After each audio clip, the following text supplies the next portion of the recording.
എൻ്റെ പാപ ഭാരമെല്ലാം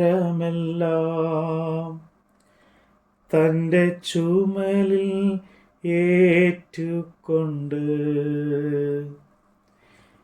എനിക്കായി കുരിശിൽ മരിച്ചു. എൻ്റെ യേശു എത്ര നല്ലവൻ. ഇന്നയോളം എന്നെ നടത്തി, ഇന്നയോളം എന്നെ പുലർത്തി. എൻ്റെ യേശു എത്ര നല്ലവൻ. അവനെന്നുമെന്നും മതി ആയവൻ. അവൻ എന്നുമെന്നും മതി ആയവൻ.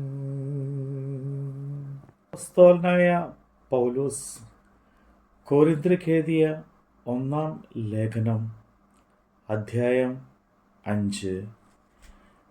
നിങ്ങളുടെ ഇടയിൽ ദുർനടപ്പ് ഉണ്ടെന്ന് കേൾക്കുന്നു. ഒരുത്തൻ തൻ്റെ അപ്പൻ്റെ ഭാര്യയെ വെച്ചു കൊള്ളുന്നപോൽ അത് ജാതികളിൽ പോലും ഇല്ലാത്ത ദുർനടപ്പ് തന്നെ. എന്നിട്ടും നിങ്ങൾ ചേർത്തിരിക്കുന്നു. ഈ ദുഷ്കർമ്മം ചെയ്തവനെ നിങ്ങളുടെ ഇടയിൽ നിന്ന് നീക്കുവാൻ തക്കവണ്ണം നിങ്ങൾ ദുഃഖിച്ചിട്ടുമില്ല. ഞാനോ ശരീരം കൊണ്ട് ദൂരസ്ഥൻ എങ്കിലും ആത്മാവ് കൊണ്ട് കൂടെ ഉള്ളവനായി നിങ്ങളുടെ മധ്യേ ഇരിക്കുന്നവനായി തന്നെ ഈ ദുഷ്കർമ്മം ചെയ്തവനെക്കുറിച്ച് നിങ്ങളും എൻ്റെ ആത്മാവും നമ്മുടെ കർത്താവുമായ യേശുവിൻ്റെ ശക്തിയോടെ ഒന്നിച്ചു കൂടിയിട്ട് നമ്മുടെ കർത്താവായ യേശുവിൻ്റെ നാമത്തിൽ അവനെ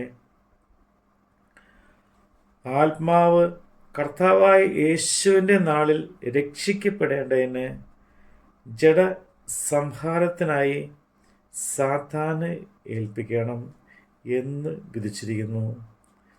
നിങ്ങളുടെ പ്രശംസ നന്നല്ല. ആസാരം പുളിമാവ് പിണ്ടത്തെ മുഴുവനും പുളിപ്പിക്കുന്നു എന്ന് അറിയുന്നില്ലയോ?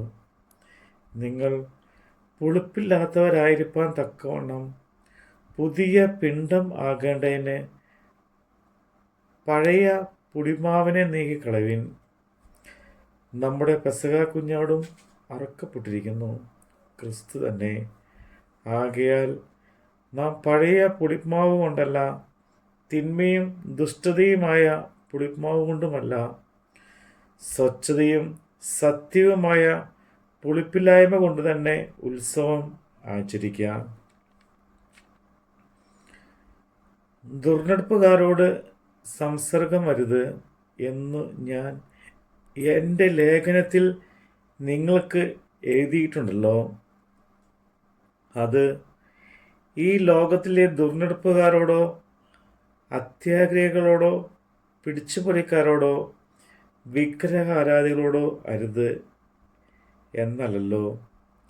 അങ്ങനെയെങ്കിൽ നിങ്ങൾ ലോകം വിട്ടു പോകേണ്ടി വരും. എന്നാൽ സഹോദരൻ എന്ന് വേർപെട്ട ഒരുവൻ ദുർനടപ്പുകാരനോ അത്യാഗ്രഹിയോ വിഗ്രഹാരാധിയോ വാവിഷ്ടക്കാരനോ മദ്യപനോ പിടിച്ചുപറിക്കാരനോ ആകുന്നുവെങ്കിൽ അവനോട് സംസർഗം അരുത്. അങ്ങനെയുള്ളവരുടെ ഭക്ഷണം കഴിക്കുക പോലും അരുത് എന്നത്രേ ഞാൻ നിങ്ങൾക്ക് എഴുതിയത്. പുറത്തുള്ളവരെ വിധിപ്പാൻ എനിക്ക് എന്ത് കാര്യം? നിങ്ങൾ അകത്തുള്ളവരെ അല്ലയോ വിധിക്കുന്നത്?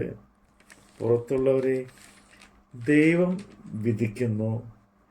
ആ ദുഷ്ടനെ നിങ്ങളുടെ ഇടയിൽ നിന്ന് നീക്കി കളവിൻ. നമ്മുടെ കർത്താവിൻ്റെ വചനമാണ് നമ്മൾ കേട്ടത്. എൻ്റെ ആവശ്യങ്ങൾ അറിഞ്ഞ് ആകാശത്തിൻ കിളിവാതിൽ തുറന്ന് എല്ലാം സമൃദ്ധിയായി നൽകിടുന്ന എൻ്റെ യേശു എത്ര നല്ലവൻ. ഇന്നയോളം എന്നെ നടത്തി, ഇന്നയോളം എന്നെ പുലർത്തി. എൻ്റെ യേശു എത്ര നല്ലവൻ, അവനെന്നുമെന്നും മതി ആയവൻ, അവൻ എന്നുമെന്നും മതി ആയവൻ.